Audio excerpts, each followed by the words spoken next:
I turned 40 somewhere between Grants and the dirt road that led into Unit 14. I didn't celebrate it with cake or candles, just a tank of gas, a thermos of black coffee, and a beau I've trusted longer than most people I know. Retirement from the Army had only been official for a month, 20 years in, and most of it was spent learning how to stay alive in places that wanted me dead. Desert, mountains, sand, heat, you name it. So when I say western New Mexico feels like home, I mean it in a way that most folks don't understand. I grew up hunting out here with my dad, mostly elk. Archery when we could draw tags, rifle when we couldn't. Unit 14 though, that was always the dream draw. Hard to get, real hard. The kind you apply for year after year, hoping your name finally gets pulled. And finally, mine did. It felt right to come back alone. No guides, no buddies, just me, my gear, and the land that raised me. I set camp off a faint 2-track that most folks would miss if they blinked. Nothing fancy, a wall tent wasn't worth hauling in solo, so I ran a low-profile bivvy setup with a small tarp, staked tight against the wind. It kept my scent down, kept my presence minimal. The last thing you want during archery season is to educate the elk before you even get a shot. I glassed that first evening from a ridge that overlooked a mix of pinyon and juniper trees, dropping into a dark timber canyon. I saw cows feeding low, but no signs of bull yet, although they were there. Rub trees, fresh droppings, tracks cutting the game trails like highways. The wind was good, thermals dropping like they should. It felt right, and that first night, I slept like a rock. The second day started before first light, with a coffee, a quick check of my bow, rangefinder, broadheads, same routine I've run 1,000 times.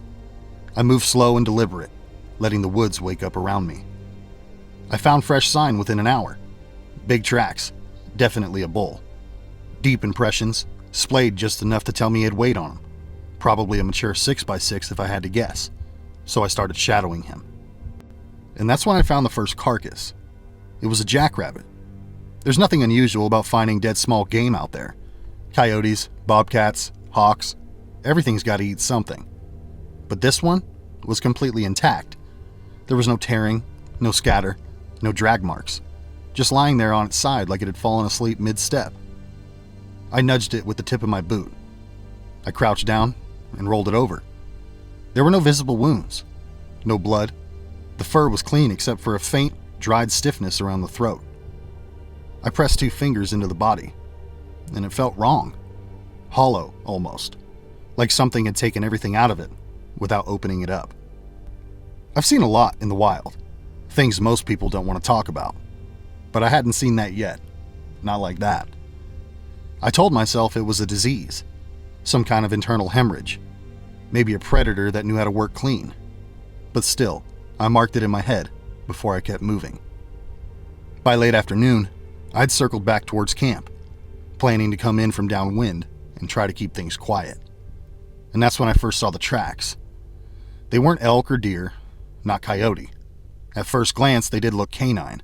They were 4-toed, claw marks, faint but there. But the spacing was too long. The stride was wrong. Like whatever made them had a longer gait than any dog or coyote I'd ever tracked. And then there was the depth. The ground here was hard-packed dirt, with a dust layer. Elk tracks barely dented it unless they were moving fast. And these, they sank deeper than they should have for the size. I followed them for about 20 yards before I realized something that made the back of my neck tighten up. They weren't wandering.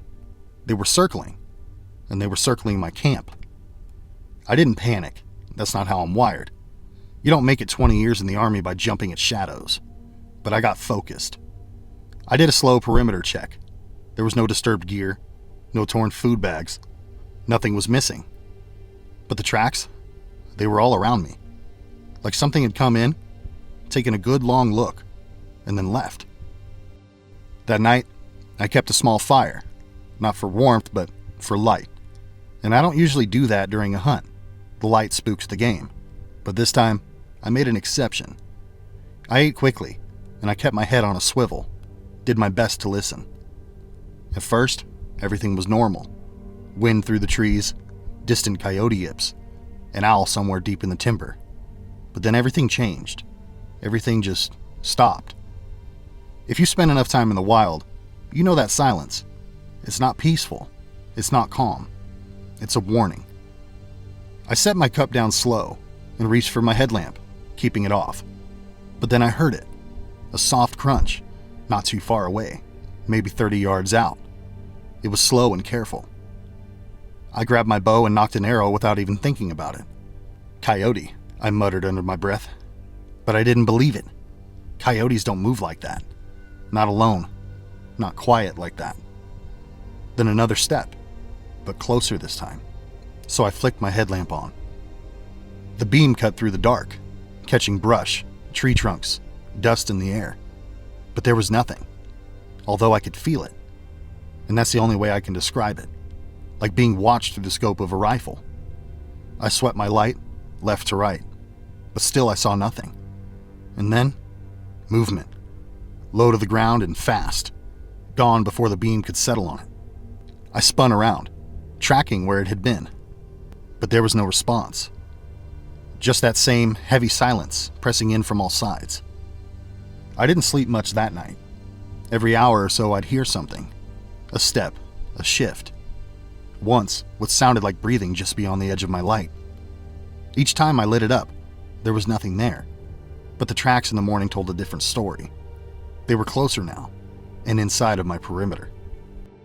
I should have packed it up then, headed back to the truck, just called it a weird trip, came back another season. But I didn't, and part of it was stubbornness, part of it was curiosity, and part of it, I'll admit, was something else.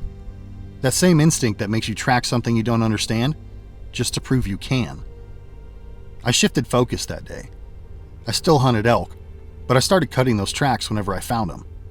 They weren't random. They moved with purpose. They used cover, and they stayed downwind more often than not. Whatever I was dealing with, it knew how to hunt, better than most things. Around midday, I found another carcass. This time, it was a mule deer fawn. Same thing. No blood, no tearing, just a hollow, empty body. That's when I noticed the marks. There were 2 small punctures, low on the neck, clean and precise. I ran a finger over them and felt dried stiffness, just like I'd seen on the rabbit. That's when a word I hadn't thought about since I was a kid crept into my head. Chupacabra. I almost laughed myself off the ridge.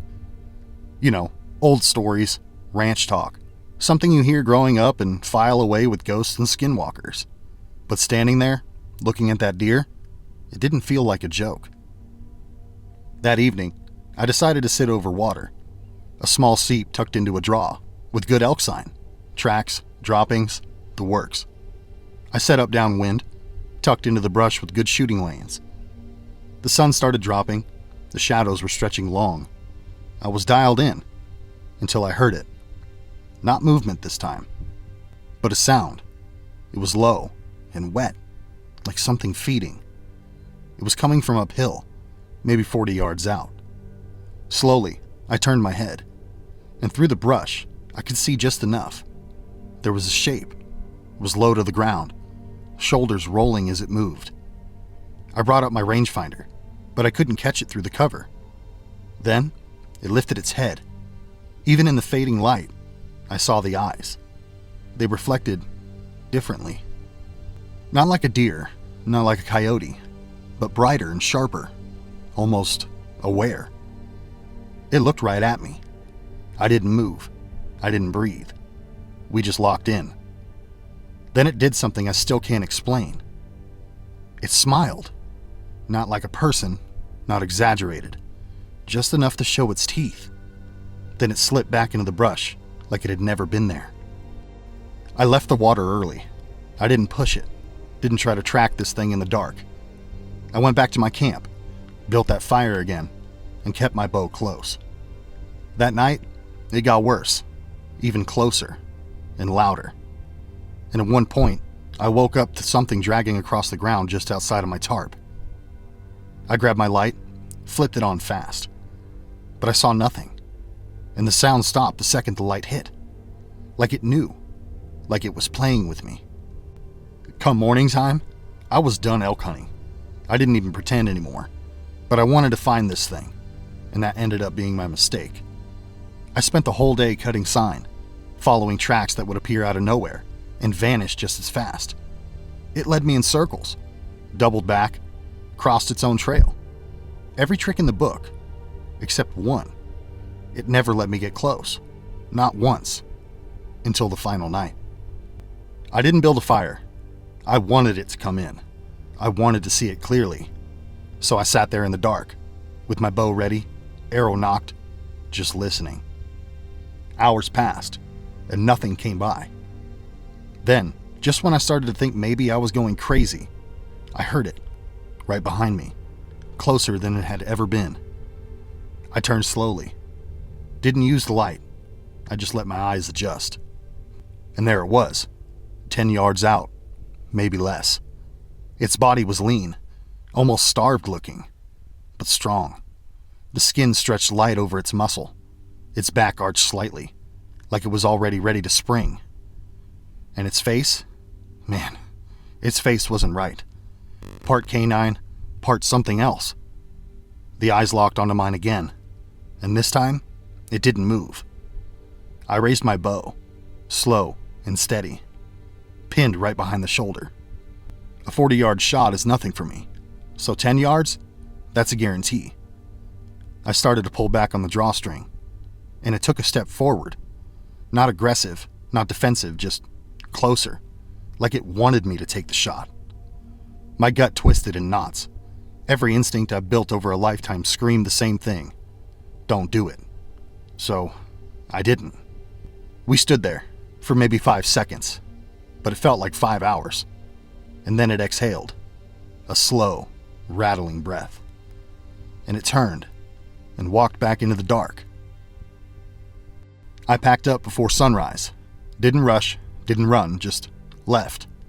And on the hike out, I kept checking over my shoulder. Thankfully, I didn't see it again, but I felt it all the way back to my truck. I still hunt, and I still go out every season, but I haven't put in for Unit 14 again. Some places you just don't go back to, not because you're afraid, but because you know something out there remembers you. And next time, it might not just watch.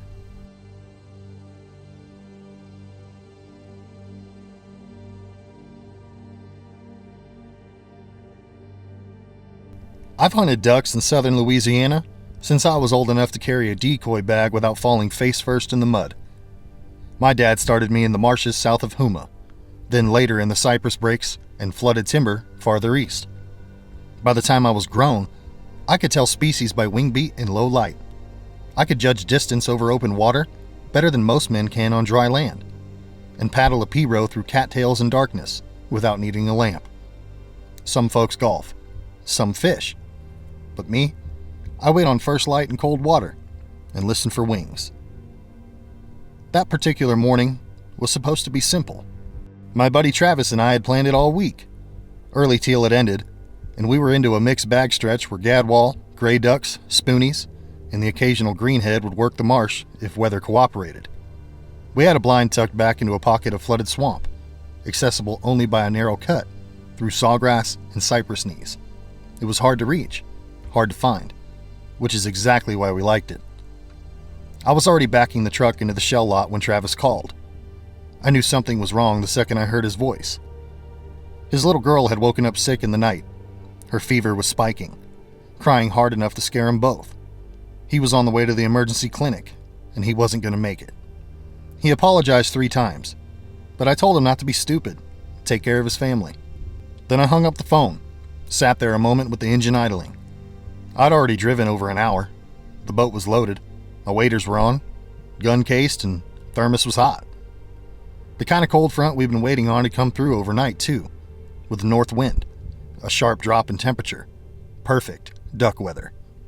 So I made the decision plenty of hunters make. I decided to go alone.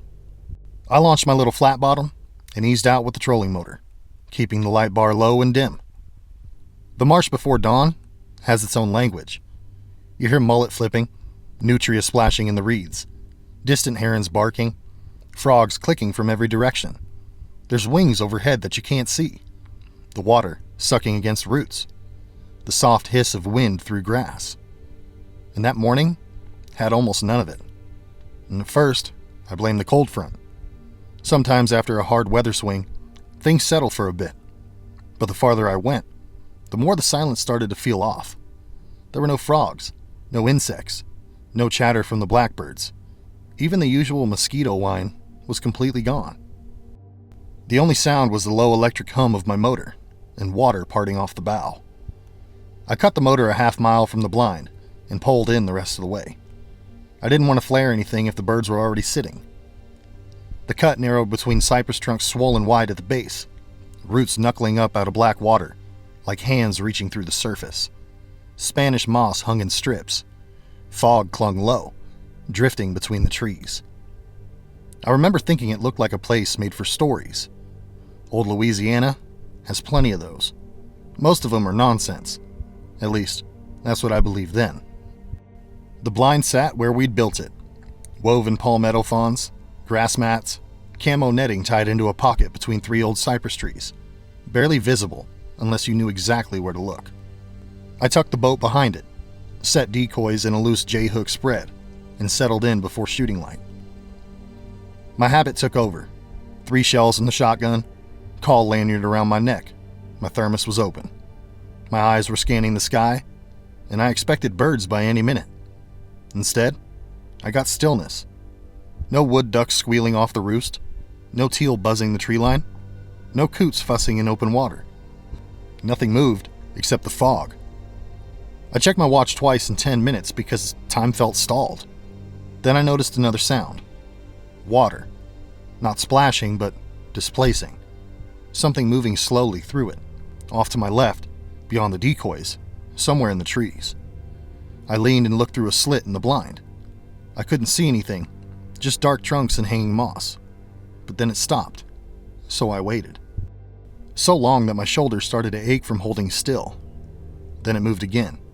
One deliberate step, then another, heavy enough to push the water. It was too careful to be a hog, too steady to be a deer. So I whispered to myself, maybe a black bear? But bears are scarce out there, and even if one wandered through, the gait wasn't right. It sounded bipedal. I didn't like that thought, so I pushed it away. Legal light came and went. There were no ducks, not even one. I gave a few soft feeder chuckles on the call, more out of routine than confidence. The sound seemed to die in the fog. That movement circled wider now, never showing itself, just shifting from one side of the blind to the other. Sometimes I'd hear reeds part, sometimes wood knock softly. One time I heard a breath, a deep one, close enough that I froze with the call halfway to my lips, so I slowly lowered it. My mouth had gone dry from the stress and confusion. Probably a hog, I whispered again. Only this time, I didn't believe myself. I've spent enough time outdoors to trust instinct. People talk about instinct like it's mystical, but it isn't. It's pattern recognition. Your brain catching something before your pride does. Mine was screaming that I was not the hunter anymore. I was being watched. I slid my phone from my pocket to text Travis, but there was no signal, which is typical for back there. I put it away and decided to give it another 10 minutes, then pick up and leave. And that's when I saw the wake. Not from a boat. A V shape in the water, pushing between my decoys. My first thought was an alligator, but it rode too high and it moved too straight. Then one of the decoys tipped sideways. Another vanished underwater. Something was passing through them, slowly and purposefully. It was coming towards the blind. I shouldered my shotgun and thumbed the safety off. My pulse was thudding in my ear so hard I could hear it. Then the wake stopped 10 feet in front of me. I stared at the patch of water, but nothing surfaced. No bubbles, no ripples. Just black water and floating decoys, turning gently in place. Then, from directly behind the blind, I heard a grunt, low and wet. Human-sized lungs. I spun so fast I nearly knocked over my stool. The back wall of grass shook once, then went still. I stood crouched, with my gun up, breathing through my nose. There are moments where fear becomes mechanical, Your body narrows to task. Sight picture, muzzle control, listening. Move only if needed. I stayed like that for maybe 30 seconds, maybe 2 minutes. I couldn't tell. Then something tall passed between the two cypress trunks about 20 yards away. I only saw part of it. Gray-brown hair, slick with water. A shoulder too high for a man waiting. The arms were hanging too long. Its head was low and forward like a wolf catching scent. Then it slipped behind another tree. It felt cold overall. Not from weather, but from certainty. Because my brain had run through every normal explanation and rejected all of them. Was it a bear? No. Was it a man in a ghillie suit? Impossible. An escaped animal? Yeah, but from where? I thought of stories I'd heard old Cajun men tell at gas stations and boat ramps. Stories they laughed after telling, but never with their eyes. The Rougarou, the wolfman of the swamp.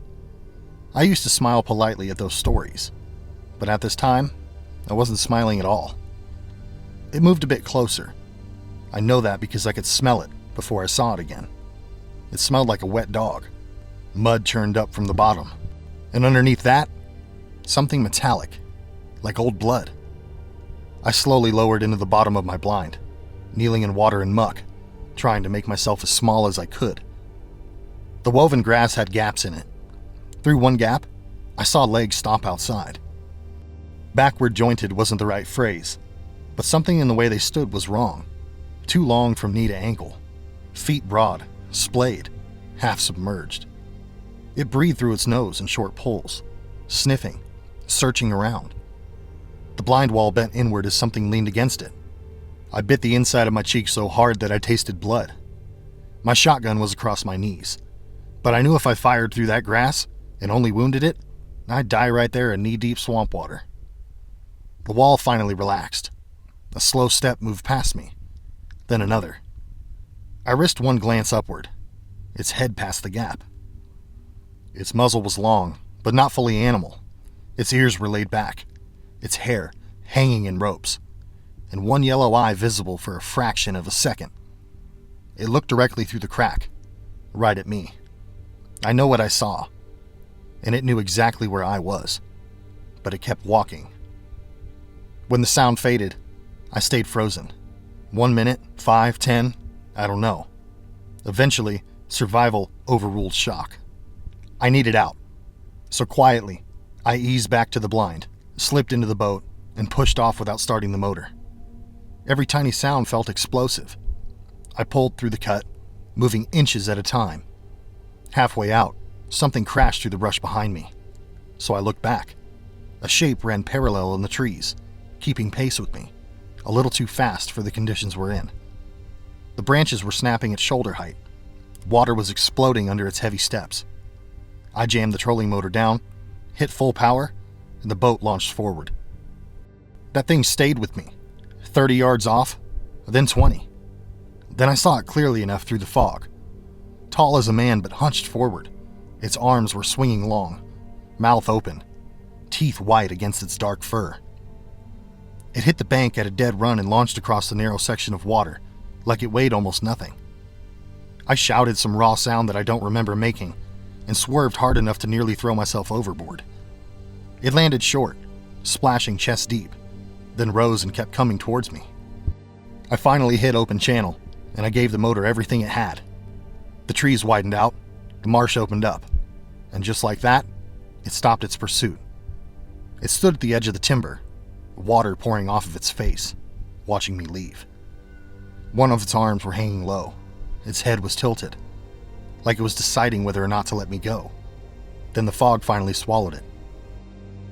I loaded the boat so fast that I left a decoy bag behind. I drove halfway home shaking. I stopped twice just to throw up. When Travis called me later, asking how the hunt was, I told him the birds never flew, and I packed it in early. Which was true, but I didn't tell him the rest. I didn't tell my wife either. And I didn't tell anybody for years. Because what do you say? That a story walked out of the swamp and hunted you back? People would laugh. And maybe you're laughing now, and that's fine, I would have too. But I never went back to that blind, and neither did Travis. I told him the access got too crowded. that it wasn't worth the trip out there. So we hunt farther west now, in a different marsh, with different trees. But still, every now and then, on cold mornings when the woods go silent, I unload the gun, I pack it up early, and I head for the truck. Just because you can never be too safe, unless you feel like being sorry.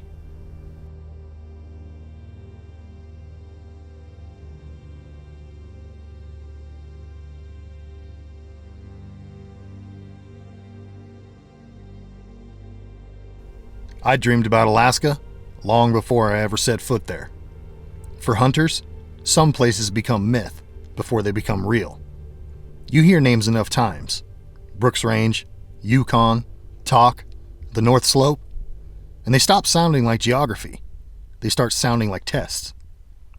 I'd hunted plenty in the lower 48, mule deer in Colorado, elk in Arizona, whitetails back home, hogs in Texas. I knew how to backpack, glass, shoot under pressure, handle the weather, and stay calm when things went sideways. But Alaska, it sits in its own category. The scale of it alone changes a man's thinking. Everything is farther, colder, bigger, more indifferent. When my friend Caleb invited me on a fly-in caribou hunt, I said yes before he could even finish the sentence. He'd done it once before, with the same transporter. He knew the routine, and that made him by default our guide. He wasn't a licensed guide in the legal sense, just the guy with experience, which in country like that matters more than titles. We flew commercial into Anchorage in late August, when the tundra was beginning to bronze and the first hints of fall touched the air. Even from the airport parking lot, the light looked different, sharper somehow, cleaner. We spent the night in a cheap hotel near the airfield, spread our gear across the floor, checked every buckle, stove part, battery, and ammunition round twice. In fly-out country, forgetting something minor can become a serious problem real fast. Caleb was a calm, matter-of-fact type of guy, and I was excited enough that I could barely sleep. The next morning we drove to a gravel airstrip outside town, where the bush pilot operated. His plane looked like every Alaska's hunting fantasy, rolled into one. High wing above the plane, oversized tundra tires, patch paint, oil stains, cargo lashed wherever it would fit. We weighed our packs, rifles, food, fuel, and of course ourselves. Everything mattered. He looked at us, looked at the gear, then started shifting loads around without a word until the balance pleased him. Then, we climbed in. If you've never flown over Alaska in a small plane, it's hard to explain. There are no fences, no roads worth mentioning, no sign that man had ever mattered there. Mountains rose like broken teeth to the north. Braided rivers shone like spilled mercury. Lakes flashed blue and black in hollows that looked untouched since creation. Then the mountains thinned, and the country opened up. We were now in the tundra. It was rolling forever in every direction, stitched with ponds, creeks, and dark seams of willow. No trees, no cabins, no power lines, just wind and distance. The pilot circled twice over a long ridge, dipped the wings, then dropped onto a strip of rough ground I wouldn't have believed was landable. The tires bounced hard enough to rattle my teeth. He taxied maybe 50 yards, killed the engine, and sudden silence swallowed us. Not city silence, real silence, the kind with space in it. We unloaded fast. The pilot pointed to a nearby creek, to a distant notch in the ridge, to the sat phone frequency written on a card, then told us weather could change pickup times. And before we knew it, he was gone. The sound of his engine dwindled into nothing. And just like that, 2 men stood alone in the Alaskan wilderness, with 6 nights ahead of them. We made camp on a rise above wet ground, where a gravel knob gave us drainage and visibility. 2 backpacking tents, food hung in odor bags, and away from the sleeping area. Our cook site was downwind, rifle stage where we could reach them. Our water was filtered from the creek. Caleb moved with the efficiency of somebody who'd learned mistakes the hard way. I copied where it made sense and stayed out of his rhythm where it didn't. That first evening, we glassed for caribou. I saw 3 distant bulls and a handful of cows moving miles off. Their antlers were pale against the tundra and too far to chase with our camp still fresh, but enough to know animals were around. We ate freeze-dried meals, laughed at how expensive they were for how bad they tasted, and crawled into the tents under a sky that never got fully dark. That first night, I slept maybe 3 hours, part excitement and part the strange daylight. The wind on the nylon tent sounds like footsteps when you're new to it. Water over stone sounds like whispering. Every flap of fabric wakes you up. And by dawn, I felt silly for being jumpy, although that would not last. On day 2, we hiked out with light packs towards where we'd seen the bulls. Walking through tundra humbles people quickly. What looks flat from camp is actually endless hummocks, bog holes, ankle-twisting mounds, and soft ground that steals energy with every step. By noon, my hips were barking, and I'd sweat through layers in 50-degree weather. We got within a mile of the caribou, but the wind betrayed us, swirling down a drainage. The herd strung out and drifted away before we could close the distance. No big deal, that's hunting, so we turned back in decent spirits. Then, late that evening, while the water was boiling for dinner, I noticed Caleb staring north. I followed his gaze. A small light hung above the horizon, too bright to be a star, too steady to be lightning, too low for anything that I recognized. It moved sideways, stopped, then it rose up. No blinking navigation lights, no sound. I asked if it was a plane, and Caleb only shrugged. The light faded maybe after 30 seconds. We talked ourselves into satellites, military aircraft, atmospheric weirdness, whatever sounded normal, enough to keep eating anyway. But later that night in the tent, I stayed awake thinking about how it moved, not like any plane that I'd ever seen. And on the third night, it changed the tone of the trip. We'd spent the day stalking another band of bulls and came back empty-handed, definitely tired enough to sleep early. Around what would have been midnight anywhere else, I woke to a pulsing glow through the wall of the tent. At first, I thought sunrise was doing something strange. Then I heard Caleb outside. I came out in socks and long johns, instantly freezing. He was standing there on the ridge, looking east. There were lights on the ground. Not one, but several. Maybe 3/4 of a mile across the basin. They were white and blue, low to the earth, and moving independently.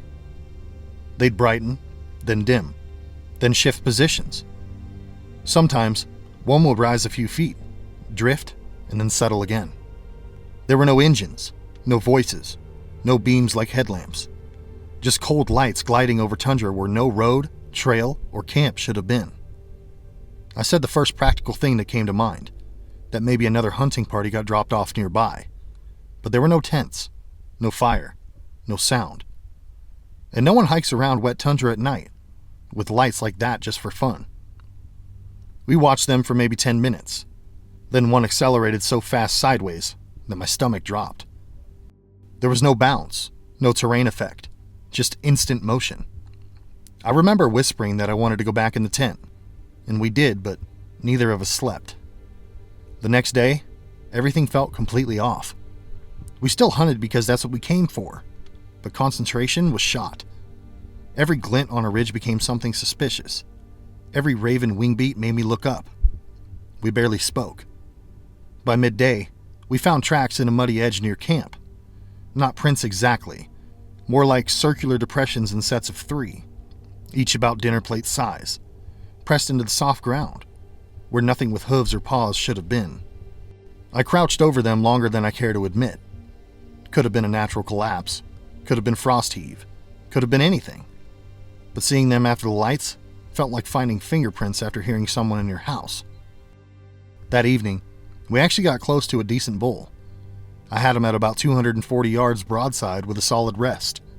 Normally, I'd make that shot without any drama, but I couldn't settle the rectile.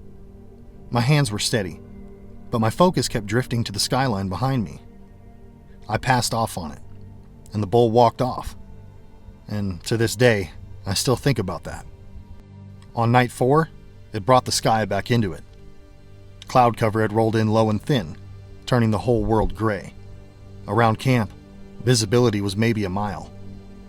We were eating when the clouds lit from above. Not lightning. There was no flash pattern, no thunder. Just a bloom of light moving inside the cloud layer like something enormous passing overhead with a lamp.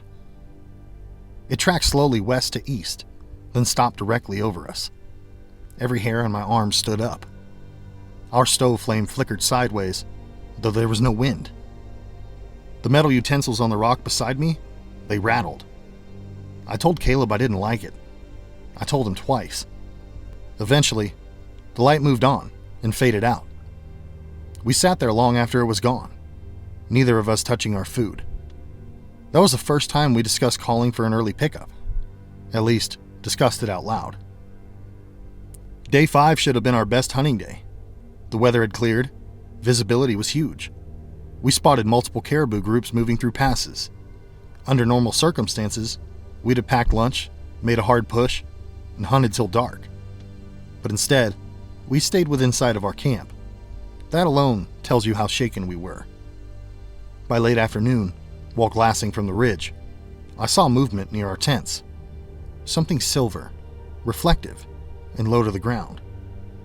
I thought maybe a food bag was blowing loose. Then it rose vertically about 10 feet, hovered, and slid behind the tents. I stood up so fast that I kicked my backpack over. We ran back to camp. There was nothing there. No tracks, no disturbed gear. Nothing was missing. But one of the tent stakes had been neatly pulled out of the ground and thrown maybe 3 or 4 feet away. That detail bothered me more than anything else, and I'd had enough at this point. I told Caleb we were leaving. At this point, I didn't care about tag money, pride, unfinished hunts, any of it. I wanted gone, and Caleb didn't argue. We used the sat phone and reached the pilot after several attempts. The weather was workable the next morning if he could fit us in. That was the longest night of my life. We packed everything except what we needed to sleep. The rifles were loaded beside us, headlamps on our chest. Sometime near dawn, I heard footsteps circling camp.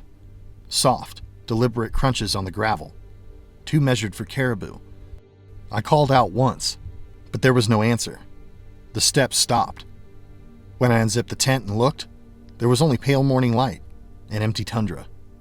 But around camp, in a ring maybe 20 yards out, were fresh impressions, 3 at a time, plate-sized, all the way around us. Thankfully, the plane arrived by late morning, tiny and beautiful against the sky. I have never been happier to hear that engine. We loaded up in a frenzy. The pilot asked if we'd gotten a bull. We said no. He asked us what happened, and we told him the weather turned us around. He studied our faces a bit longer than we were comfortable with, then nodded like he'd heard that answer before. Once we were airborne, I looked down at our little camp, shrinking into the vast tundra. For a moment, I saw 3 bright flashes near the ridge, east of where we'd stayed. Then the clouds covered them up. Back in Anchorage, with traffic sounds and hotel lights, the whole thing started feeling impossible. Maybe exhaustion did it. Maybe a lack of darkness. Maybe it was the isolation. Too much imagination and too much open country. At least that's what I told myself. Although I've hunted many places since then, I've never once felt eager to return to a fly-in tundra country. And when people say they'd love 6 nights alone in the Alaskan wilderness, I smile and say they should absolutely go. But then I keep the rest to myself. I don't know. Maybe I'm being selfish. But I can tell you this. I've learned my lesson, whether it's isolation or imagination. It's not something I want to experience again. And I'll just stick to my lower 48, where I know I can be safe.